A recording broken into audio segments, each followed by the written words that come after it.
Bon alors, qu'est-ce qu'on fait? Qu'est-ce qu'on Qu'est-ce fait? qu'on fait? Qu'est-ce qu'on se dit?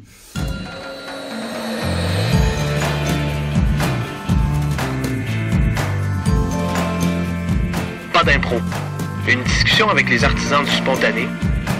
Juste une discussion, pas d'impro. Idée originale de Frédéric Bambouchi, musique Dominique Hamel. Christian Baumann, improvisateur, comédien, formateur de la compagnie Lézard. Tu voulais-tu que je rajoute quelque chose?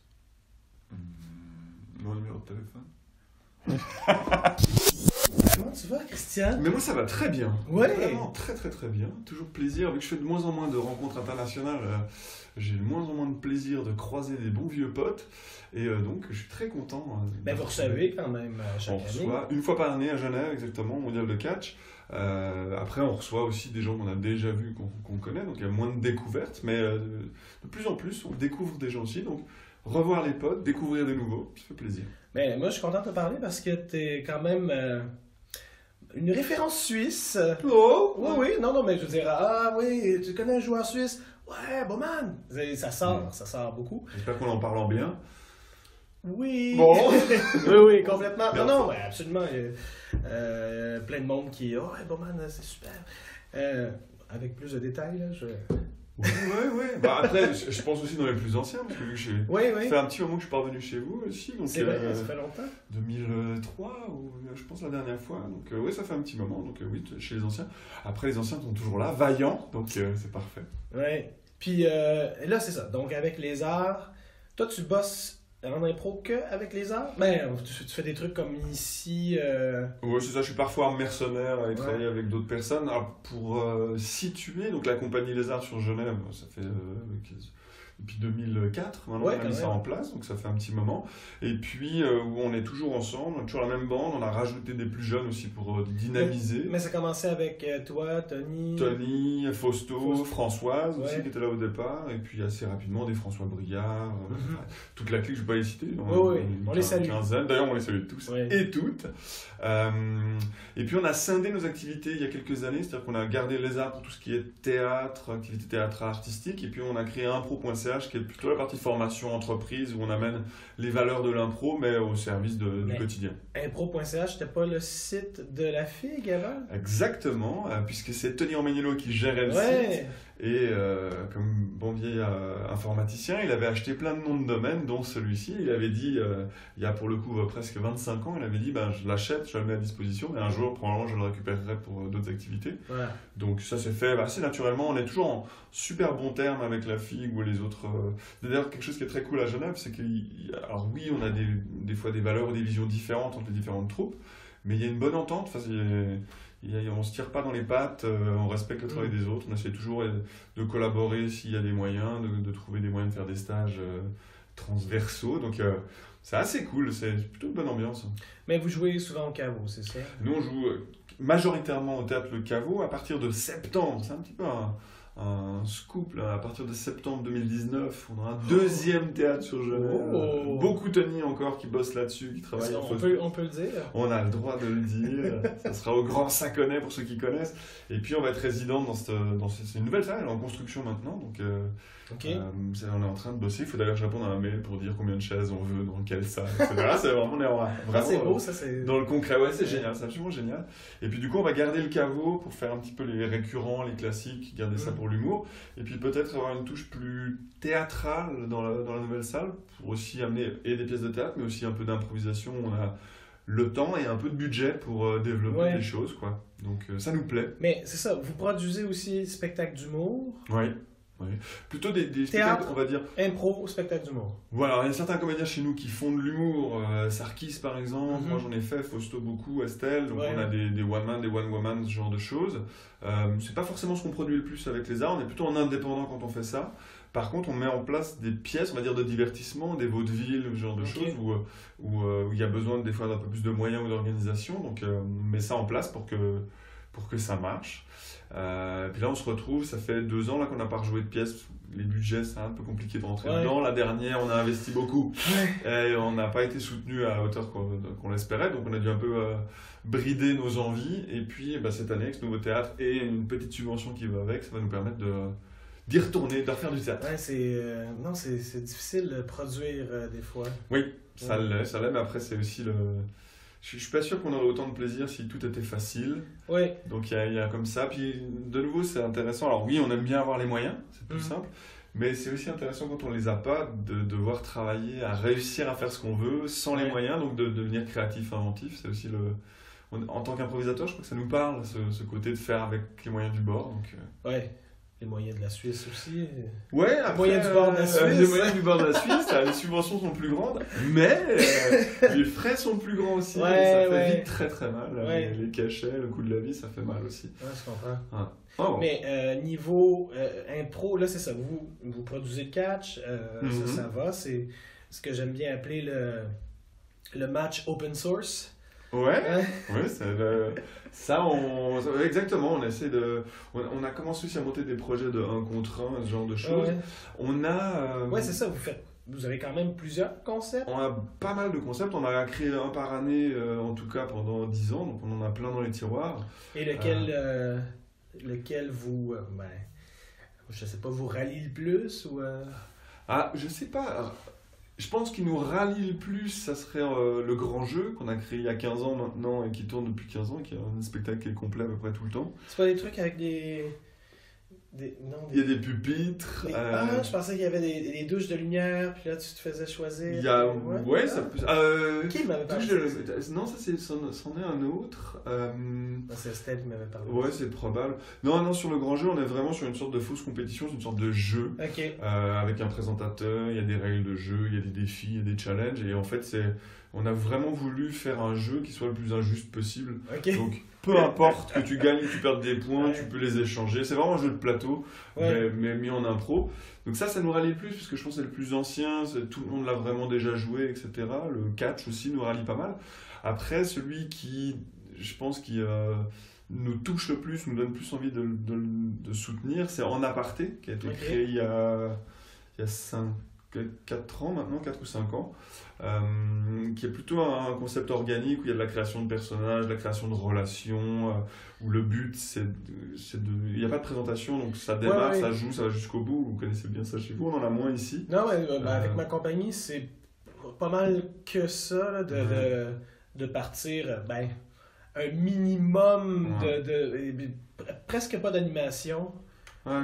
Bah d'ailleurs, ce concept-là en aparté était venu j'avais croisé Martin Boily au Havre et il nous avait fait découvrir Chute. Et en revenant de ce tournoi, de ce festival, après avoir joué ça, j'avais vraiment envie d'amener un truc organique, un concept où on se mélange. Puis on aime beaucoup ce concept aussi parce qu'on l'a co-créé, c'est-à-dire moi j'ai bossé de mon côté à créer quelque chose, et puis on s'est tous retrouvés, tous les comédiens, une bonne partie des comédiens de la compagnie, on s'est retrouvés un dimanche, j'ai posé sur la table le concept, et puis on a dit voilà, ça c'est une base, on a la journée pour la changer, la modifier, la triturer pour qu'on ait un truc commun à la fin. Ça ressemble un petit peu à ce que j'avais amené, mais il y a quand même beaucoup de choses qui ont changé, qui ont évolué avec les apports collectifs. Et puis du coup, on est très content de ça, parce que justement, c'est un concept qui a été créé par les gens, quoi. Et c'est pas quelqu'un qui impose un concept, c'est vraiment des gens qui bossent un concept, puisque fait qu'on le porte, on le soutient. Puis il y a une vraie volonté dans ce concept d'avoir des rythmes différents, des durées d'impro différentes, mais personne ne nous l'impose, c'est qu'aux comédiens de le faire.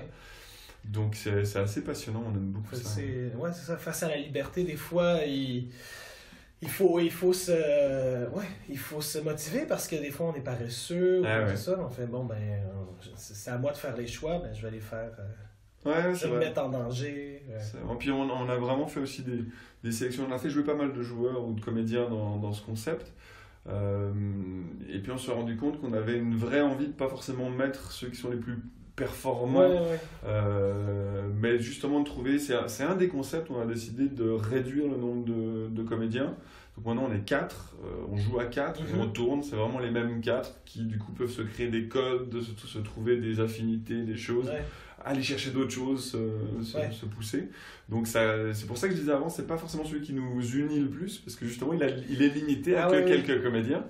Mais c'est vraiment une volonté artistique, de nouveau de Tony, de chercher à... est-ce que c'est les meilleurs comédiens pour ce concept ? On n'est pas sûr, mais en tout cas on a décidé que ce serait ces 4-là, et puis ces 4-là ils bossent pour que le concept évolue. Puis c'est... dire meilleur comédien, c'est un peu aléatoire des fois, parce que la rencontre entre deux personnes peut être vraiment plus forte qu'un comédien seul. Ouais, vraiment. Donc c'était vraiment cette notion d'avoir des gens qui restent ensemble et puis de créer une sorte d'esprit de troupe autour d'un concept et de se dire, bah voilà, on a joué ça les derniers mois, comment on peut se dépasser, comment on peut aller plus loin, comment on peut se surprendre, et puis de créer des codes, quoi. Puis vous allez jouer ailleurs qu'à Genève? Là, on est invité à Yverdon pour jouer dans une salle, pas dans un festival, mais pour le coup vraiment dans une salle, un théâtre à Yverdon. D'ailleurs, merci beaucoup à nos camarades d'Yverdon qui nous invitent, c'est cool, ça fait plaisir, il y a vraiment beaucoup de choses qui se passent en Suisse. Mais pour l'instant, il sort pas. C'est vrai que la Compagnie Lézard a peu fait voyager ses concepts. Vu que très souvent on crée des nouveaux, donc on passe un peu à la suite. Ouais. Et puis il y en a 2 ou 3 qui mériteraient de bouger un peu plus. Ouais. Vous restez neutre, c'est ça? Bon, je sais pas si on reste neutre, en tout cas on reste chez nous, on ne peut pas déranger. Non, mais c'est vrai, parce que moi, en fait, en ce moment, je le découvre, puis avec ce podcast-là aussi, le mélange qui se fait même maintenant beaucoup plus entre la francophonie puis l'anglophonie, à défaut d'avoir un meilleur nom. Et même les Espagnols, puis tout ça, puis on sent que si on se mélange pas un peu, on va prendre du retard, ou on va peut-être pas prendre du retard, mais juste s'ennuyer aussi. Oui, c'est ça, manquer quelque chose qui est, selon moi, une des plus belles choses en impro, le contact, la rencontre. La découverte. Oui. C'est vrai, mais c'est ce que je disais avant, j'ai pas mal tourné dans des tournois, etc., amateurs, etc., et c'était une des richesses dans mes débuts, c'est justement d'aller voir c'est quoi un Québécois qui improvise. Ah bah tiens, la différence, il n'y a pas qu'un Québécois qui improvise, il y a des Français, il y a des Belges, il y a des gens qui aiment se marrer, il y a des gens qui aiment poser des univers, tout est différent, et puis c'est vrai que d'aller au contact de ça, ça nous enrichit. Puis au bout d'un moment, on a envie d'ouvrir encore le spectre, quoi. Ouais. Pas qu'on ait fait le tour, parce que je pense qu'on pourrait rester à Genève et découvrir plein de choses sans arrêt. Mais de se dire, ok, c'est quoi l'impro à Londres, en tout cas, c'est quoi, est-ce qu'il y a des gens qui en font, comment ils le font en Argentine, et puis c'est vrai qu'il y a de plus en plus de mélanges. Et puis, toi, tu parles d'autres langues? Je parle l'anglais un petit peu. J'ai encore peu improvisé en anglais, mais j'aime bien ça. J'ai vraiment envie d'aller faire une des formations à Chicago, là, justement, pas forcément pour la formation, parce qu'elle m'intéresse, mais sans plus. Mais par contre, pour aller travailler en anglais. C'est très formaté, hein? Mais j'imagine, justement, c'est pour ça d'ailleurs, c'est pas forcément là une formation. Elle serait en français, elle m'intéresserait pas. Ouais. Mais je pense se mouiller, t'as rencontré des gens. D'aller voir, moi aussi, je pense, on ira ensemble. Ça sera avec plaisir. Ce sera pas cette année, malheureusement, parce que on a fixé d'autres choses avec madame, mais que j'embrasse. Ma chérie. Mais ok, bon, j'arrive un peu dans le cœur du podcast qui est. Non, mais je prends les arts. Soit pour toi, ou soit les arts. Mais qu'est-ce qu'on n'a pas fait encore, qu'on aimerait faire, ou peut-être où est-ce que elle est où l'idée là qui est en ce moment loin dans notre tête, mais qu'on fait dans 10 ans, on va la faire, puis ça va exploser, puis là on se permet de rêver, hein, dire budget, on s'en fout, la salle, on l'a, la salle qu'on veut, on l'a. Ouais, c'est un vaste sujet, mais c'est... Écoute, j'ai fait un duo d'humour en 2003, et puis on avait un metteur en scène belge qui était venu nous faire travailler, et puis à l'écriture, donc on était un petit peu en travail de plateau, et puis on revenait toujours sur bonne blague, oui, mais ça a déjà été fait, enfin ça a déjà été fait, ça a déjà été fait, puis notre metteur en scène un jour nous a arrêté, nous dit écoutez, vous commencez à m'emmerder avec ça a déjà été fait. Oui, ça a déjà été fait, mais pas par vous. Ouais, c'est un classique. Chez nous, on l'utilise souvent, ça. Et j'aime bien ça, ça m'a vraiment... ça m'a décomplexé par rapport à... C'était Alain Stevens, que j'embrasse aussi, que j'ai pas vu depuis longtemps. Et ça m'a décomplexé sur... Il n'y a pas forcément besoin d'être originaux pour faire quelque chose de nouveau. Je pense qu'on peut aussi faire des choses que d'autres ont fait, mais simplement notre touche, notre patte, notre sensibilité va amener le fait que ça sera différent. Complètement. Donc je me limite pas à ça. Après, il y a un truc qu'on fait depuis quelques temps qui m'inspire pour une suite, c'est mélanger l'improvisation avec le théâtre plus traditionnel. On a un concept qui s'appelle Dans le décor 2. Oui, on le faisait avec Saint-Place, nous. Oui, c'est ça. Et puis c'est vraiment d'aller d'aller au contact des théâtres et de leur dire, bah voilà, vous avez des pièces, vous avez un décor, nous on a des comédiens qui sont capables d'improviser dedans, sans qu'ils connaissent ce décor. Le public découvrira le décor avant les comédiens, et puis on va faire un long forme, on va faire 1 heure, 1 heure et quart dans ce décor, puis qu'est-ce que ça nous inspire, etc. On l'a joué 2-3 fois. Et c'est très difficile en Suisse de lier avec le théâtre traditionnel. C'est encore très cloisonné, même si ça se fait beaucoup. À Lausanne, ça commence à se faire beaucoup aussi. Et, mais des fois, nous, on se retrouvait à jouer devant le décor parce que... Non, touchez pas à ça. Ah oui, vous avez aussi. Ça, vous avez le droit, mais ça va. Et puis, les dernières fois qu'on l'a joué, il y avait vraiment cette notion où ils se prenaient au jeu, ils avaient vraiment aussi qu'on utilise leur décor, donc il y avait des très chouettes choses à faire avec des vrais décors, pour le coup, et pas juste une table, une chaise comme ça nous est arrivé une fois. Oh, super.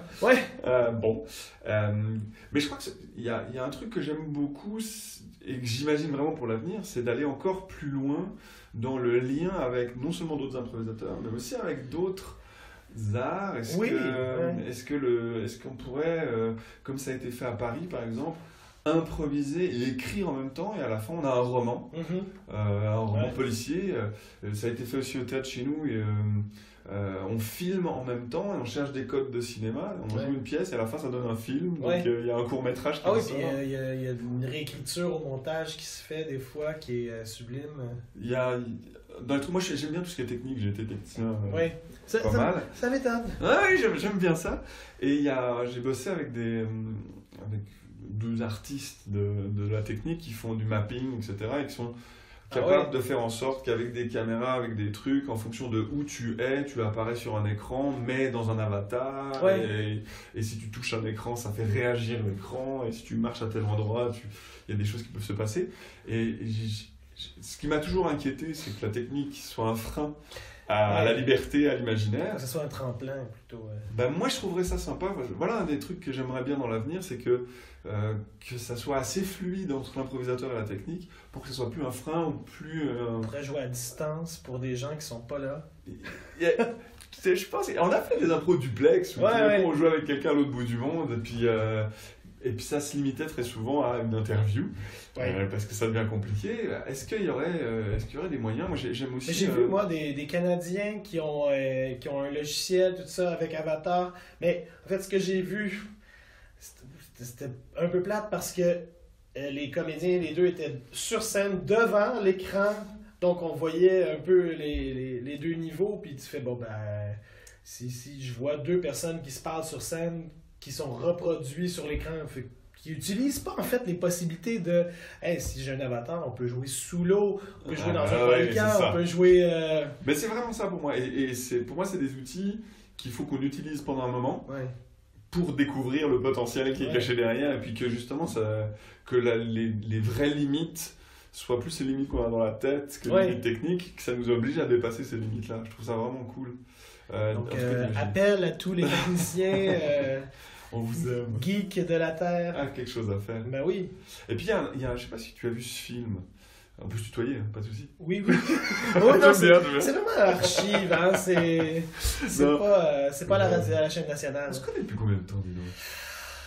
97? C'est possible. Le mondial attrape. Moi, Trappe, j'y étais, en tout cas, c'est certain. Moi, c'est mon premier. Ok, donc ça doit être ça. Je pense que c'est... À moins que tu sois venu à Montréal avant, mais... Donc, 22 ans. Ouais. Voilà. Bon, alors on peut se tutoyer, je pense. On peut se tutoyer. Il y a un film que j'ai bien aimé, avec George Clooney, entre autres, Harvey Keitel aussi, sauf erreur, qui a été tourné en direct sur la BBC, qui s'appelle Limit Point Limit. Ok. Tourné en noir et blanc pour des... Est-ce que c'est Lynch qui a fait ça? Je ne suis pas sûr que ce soit Lynch. Mais en gros, les comédiens étaient briefés, le canevas, les textes étaient appris, et ils ont tourné dans les studios de la BBC en direct le film. Donc, et il était projeté en direct sur la BBC. Donc, du coup, ils en ont fait un DVD derrière, mais c'était vraiment un film où si tu étais sur la BBC à ce moment-là, tu voyais le film et tu savais que les comédiens de l'autre côté de la caméra étaient en train de le jouer. Alors, c'était pas de l'impro, tout était écrit, tout était scénarisé, c'est très joli scénario, des super décors, et puis justement, ils devaient passer d'un plateau à un autre, vite se changer, etc. Et ça, c'est aussi un des trucs que j'aimerais bien faire avec l'impro. Je pense que 30 Rock... que je connais pas. 30 Roches. 30 Rock avec Tina Fey, l'émission qu'elle avait, puis comment il s'appelle, Alec Baldwin et tout ça. Ok. avait fait un épisode live et eux ont des flashbacks où il y a un mouvement de caméra qui fait... Et il le faisait physiquement, la caméra faisait un twist physique, et puis il faisait le flashback, il revenait. C'était... Moi je trouve ça bien, et ça fait aussi un peu partie de ça, des trucs que tu parlais, des choses qu'on a dans la tête, qui traînent depuis longtemps, et si on arrivait à en faire quelque chose, de faire des films un peu sous ce format-là, où on connaît les limites techniques, on sait les décors qu'on a, on sait les personnages, les costumes des personnages, puis de se dire, ok, on improvise, on s'écoute vraiment, on crée les trucs. Mais à la fin, on a un court-métrage ou un moyen-métrage de 45 minutes, diffusable. Et puis, chaque mois, il y a un film qui sort d'improvisateur, avec des invités improvisateurs qui se retrouvent. On bosse une semaine sur les codes de ce film, de cet univers, les décors qu'on a. Bim. Alors oui, ça demande des moyens, ça demande des trucs, mais voilà, tu m'as dit que je pouvais rêver. Donc, oui, complètement. Genre de rêve que j'aimerais bien. Mais ça plane quand même. Tu sais, je parle avec beaucoup de monde, puis ça revient, la caméra, prendre l'essence de l'improvisation qui est un peu l'émotion à l'état pur, hein, qui surprend autant le comédien que le personnage. Et autant j'aime toute cette partie technique, je parle beaucoup de technique dans mes rêves, mais autant j'aime vraiment quand c'est nu. Et j'ai beaucoup de plaisir, de plus en plus de plaisir à aller gratter des thématiques ou à aller chercher grâce à l'impro des choses qui ont du fond. C'est marrant, on fait beaucoup ça dans des interventions au théâtre forum ou interventions dans les écoles. On va vraiment gratter des thématiques, aller chercher du sens. Et des fois, j'ai l'impression que ça disparaît un peu des spectacles. Pourquoi pas aller aussi par des spectacles ludiques, aller gratter des thématiques de société. Et puis faire réfléchir les gens, que les gens aient passé un bon moment, parce que je pense que c'est important que l'impro reste quelque chose, si pas ludique, en tout cas un truc divertissant. On peut aller rejoindre la quête de Molière. Par exemple, où il parle de la société. Je pense on a un art-outil, ou un outil-art, qui permet... Un outard. Ça sera de mon logo, une outarde. Oui. Je connais pas très bien cet animal, mais je me réjouis de faire le logo. Mais on a vraiment...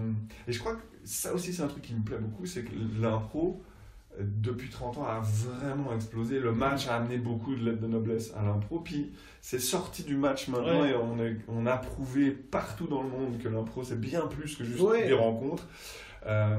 Et j'aime bien l'idée que ça peut vraiment servir notre société. Ben oui, je pense que j'en parle à chaque podcast, mais l'Applied Improv Network, c'est ça leur quête, là, c'est de faire improviser tout le monde pour juste s'amuser, réaliser, oser, tout ça. Oui, on a vraiment cette notion aussi dans nos compagnies impro.ch, etc., vraiment de faire en sorte que l'improvisation soit partie prenante de la vie des gens qui en font ou qui en voient, et que ça les aide à développer quelque chose dans leur vie. Moi, j'ai jamais... Vous donnez des formations. On a beaucoup de formations, beaucoup d'élèves, et puis c'est vrai que moi, j'ai des retours d'élèves qui viennent et qui disent waouh, j'ai appliqué ce que j'ai appris en impro au travail, et du coup, dans mon équipe, ça va mieux. Complètement. J'ai un élève qui m'avait dit ça, j'avais adoré, Guilain, qui m'avait dit j'applique maintenant ce qu'on a fait en impro au travail, ça marche super bien, je suis hyper content, je souris, puis il me regarde, il me fait maintenant je vais essayer de faire ça en famille. Et j'aime ça, me dire que, il y a des gens qui reprennent le l'acceptation, le travailler ensemble, et en fait ça peut vraiment sortir du cadre divertissement et vraiment impacter sur la vie des gens. Non, pour certains, je le vois, moi, il y a des gens à qui je donne des formations qui vont pas faire d'impro, qui vont pas faire de spectacle, mais que tu vois aller, puis tu fais l'impro est préférable au yoga pour eux. Oui, c'est-à-dire, le corps, tout ça, mais là, on fait du yoga pour l'esprit, où tu fais, je me libère, je m'amuse, j'écoute. Il y a beaucoup de ça. Quand il y en a un qui m'est revenu une fois, il fait, habituellement, je sais pas, il faisait beaucoup de blagues à son travail, puis il dit, mes collègues, ça les fait chier. Et je fais, mais si tu vois que ça les fait chier, arrête! Et il revient, il fait, là, j'ai arrêté, puis ça a bien été. Je sais pas, bravo! Ça marche, on adapte. Je les ai entendus. Là, c'est pas mal. Là, on est sur un... J'espère que ça va marcher, je touche du bois en croisant mes doigts, mais on est en lien avec l'Université de Genève pour monter un projet sur une année scolaire avec des 15-18 ans. Une vraie étude avec publication scientifique derrière. Et le but, ça serait pendant une année scolaire, justement, d'avoir des classes qui vont travailler sur des jeux de société, sur l'émotion, etc. D'autres classes qui vont travailler sur la méditation, le mindfulness. Et puis encore d'autres classes qui vont travailler avec l'improvisation. Et puis c'est de voir comment ces trois choses, le fait de jouer, le fait de se recentrer, le fait d'avoir des jeux interpersonnels, ce genre de choses, a un impact sur les jeunes, sur leur capacité à travailler, sur leur capacité à échanger, les capacités cognitives ou sociales. Et vraiment, du coup, si tout va bien, dans 2 ans, il y a une publication scientifique dans... Ouais, pareil, je touche du bois à fond. Et parce qu'il y a assez peu de publications scientifiques sur l'effet de l'impro. Et c'est drôle, je pense que les gens qui nous écoutent sont pas mal des gens qui connaissent l'impro, qui en font, etc. Probablement. Et il y a mon frère. Salut. Et ben, ceux qui en font le savent. Ouais. On sait tous que ça a un impact positif sur le lien, sur la façon d'écouter les gens, de faire des trucs avec. Et j'ai presque envie de dire, il ne manque plus qu'à de le prouver, quoi. C'est comme les médicaments, il y a des médicaments qui font du bien. C'est pour ça que je crois maintenant que, c'est difficile au Québec, mais qu'on doit tous sortir du match, aller voir ailleurs pour justement revenir avec ça dans le match. Parce que là, nous, on l'a pris tellement jeune qu'on y a cru. Mais en sortant, là, on revient avec une nouvelle perspective, puis justement, c'est ce bien-être de juste communier. Oui, puis il y a un truc qui est intéressant dans ce que tu dis. Nous, on a pris ça assez jeune. L'impro reste jeune, sous la forme qu'on connaît maintenant, même si l'impro existe depuis la nuit des temps, mais tous ces liens qui se font ont grandi très vite ces dernières années. Et puis, il commence à y avoir... entre guillemets, de vieux improvisateurs, c'est-à-dire des gens qui sont devenus pas des sages, mais des expérimentés dans ce domaine, et puis qui poussent un peu plus loin ou différemment, et qui amènent leur sagesse aux plus jeunes, qui en même temps les plus jeunes amènent leur fougue, leur fraîcheur, etc. Et on commence à avoir comme ça des mélanges de générations. Et moi j'adore... j'ai 25 ans comme tu le sais, d'impro, ce qui me fait 43 ans en vrai, et j'adore jouer avec des gens qui ont 20 ans ou 18 ans et qui ont l'innocence que j'avais à leur âge, et puis de me rappeler cette innocence, puis aussi de leur dire, peut-être ouvrez plus vite les yeux sur le lien, la connexion, le positif de l'impro, et puis le match c'est super, ça permet à plein de gens d'en faire. On peut partager tout le bagage, nous, qui nous a pris des années à faire. On a aussi marché sur les mauvais chemins de la compète, des trucs. On a beaucoup à être passé par là, à être cabot, etc. Des fois, on l'est encore un peu pour le plaisir. Mais non, mais je sais, ça dépend du contexte qu'on nous offre. Ouais, c'est ça. Et puis, du coup, il y a du partage. Et ça va aussi dans ces valeurs intergénérationnelles où la plus les nouvelles générations sont excellentes. Quoi. Ben moi, j'ai donné un atelier à dans une maison de retraite, et il devait avoir des gens entre 75 ans et 95 ans. Et c'était magnifique. Là. Des gens qui n'ont jamais fait ça de leur vie, à faire « Oh mon Dieu, je peux pas jouer quelque chose d'autre! » et qui se lancent. J'ai vu une femme jouer avec sa sacoche. Et bon, ben j'y vais. Et elle y va, elle garde sa sacoche. C'était parfait.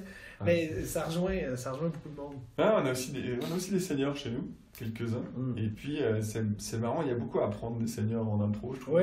Parce qu'il y a une sorte de... En tout cas, dans ce qu'on a eu, il y a une sorte de lâcher-prise. Comme si c'est vécu, ils ont fait leur vie, ils n'ont plus rien à prouver. Et du coup, ils n'ont plus rien à prouver en impro non plus. Alors qu'ils en ont jamais fait, ils n'ont déjà rien à prouver. Et ils se lâchent, ils font ce qu'ils veulent, ils se marrent, ils t'écoutent ou pas, ils respectent les consignes ou pas. Et puis il y a une sorte de bienveillance assez cool chez les plus anciens. C'est bien ça. C'est beau ça. Ouais. Il y a quelque chose avant de se quitter qui, je sais pas, que tu as vu, soit une impro, soit un spectacle ou quelque chose qui t'a fait ça j'aimerais bien qu'on le revoie, qu'on le refasse, ou j'aimerais le magnifier, j'aimerais le multiplier parce que c'est quelque chose que je vois pas souvent, ou une direction dans laquelle l'impro devrait aller encore plus. Pour toi, à ton avis. Oui, tout à fait. En plus, je dirais jamais que l'impro doit aller quelque part, parce qu'elle ira là où elle ira avec les gens qui ont envie de l'emmener. Ah, mais moi, à mon sens, je veux dire, il y a des directions que j'aime prendre, sauf que je suis rendu en paix un peu avec toutes les formes. Je veux dire, je viens faire un catch. Okay. Let's go. On cabotine, on fait des trucs, on s'écoute, mais on en met, c'est ludique, il y a de la pyrotechnie. Je veux dire, c'est clair, là, le mandat est clair. Mais après ça, tu vas faire un autre truc. Mais tu sais, moi, je suis content que tous ces aspects-là existent, mais est-ce qu'il y a, toi, un truc, tu fais, ah oui, ça c'est bien? Il y a, pas un format, il y a quelque chose que j'aime bien, et que je vois moins, parce qu'on est de plus en plus, en tout cas à nos âges, dans nos troupes, à jouer à moins de comédiens, pour une question de budget aussi. Mais du coup, à se retrouver à 2, 3 ou 4 par spectacle, souvent pour attirer du public en compétition, donc en fausse compétition, dans laquelle on se rencontre finalement pas tant que ça. Et il y a des choses que j'aime bien, on l'a un peu vécu cet après-midi, je crois. Vous avez joué cet après-midi? Oui, on a joué. Et puis, tout d'un coup, d'avoir plusieurs comédiens sur scène qui trouvent une sorte d'osmose. J'aime bien le chant pour ça en impro, quand les gens aiment ça aussi, qui se lancent. Et tout d'un coup, de sentir que 6, 8, 10 comédiens arrivent tout d'un coup à se mettre ensemble pour faire un chant ou une image ou un truc collectif qui fait que ce qu'on pouvait voir de temps en temps dans les matchs à l'époque, 6 contre 6, qu'on faisait, où on travaillait ensemble. Et puis d'avoir tout d'un coup, 10 comédiens qui sont vraiment pleinement dans le même univers, pleinement dans la même chanson, dans le même moment. D'ailleurs, quand ça arrive, on voit l'impact directement sur le public. C'est-à-dire très souvent, l'applaudissement qui est derrière ça n'a rien à voir avec l'applaudissement d'une impro qui a fait rire, ou etc. On est vraiment on a vécu un moment d'osmose, de connexion. Je sais pas s'il y a des moyens d'amener ça. On a un spectacle qui s'appelle Masse. On l'a joué à Bordeaux à 37, à Amos à 25, et là peut-être au Wise cet été, j'aimerais frôler la centaine de comédiens en même temps. Ah, ça c'est bien, on a fait un concept comme ça à Animé, qui est un super festival à Vevey, qui est donc en Suisse, bord du lac Léman, qui s'est arrêté malheureusement ce festival, mais ils avaient fait un concept à 75. En fait, il y avait une dizaine de comédiens principaux, et tous les autres étaient au service d'eux, donc il y avait plein d'amateurs, des juniors, etc. Il y avait des images, et dans une énorme salle évidemment, et il y avait une image à un moment où il y avait 60 personnes qui avaient créé le décor d'un labyrinthe qui bougeait. Et tout d'un coup, voilà, ça c'est le genre de moment où je me dis, ah putain, c'est beau l'impro. Ça marche, et on peut être, comme tu dis, de masse, j'aime bien l'idée. On peut être vraiment beaucoup si on fait ce travail. Il faut qu'on ait envie d'être ensemble, il faut que ça marche ensemble. Et quand ça marche, il faut se soustraire soustraire l'ego au service de l'ego collectif. Et quand tout le monde te donne le lead, et là tu fais j'ai pas le choix. C'est même pas toi qui le choisis. Puis t'as une responsabilité aussi à prendre. T'es plus dans ta petite bulle, t'es vraiment dans un travail collectif. Donc moi, c'est ça que j'ai envie de voir encore et encore beaucoup. C'est vraiment ces liens. Alors des fois, ça se trouve à 2. Ça marche à 2. Mais c'est vrai que tout d'un coup, d'être 6 ou 7, et puis il y a une sorte d'osmose qui se met en place. J'aime ça. Ça coûte plus cher. Un peu plus cher. Ou alors tu fais comme moi, t'invites tes potes et tu leur dis que tu leur payes juste la bouffe à la fin. Ça peut marcher 1 ou 2 fois dans l'année, mais c'est ce que je vais faire bientôt. Ok. Ben, merci, Christian. Merci à toi, c'était un vrai plaisir.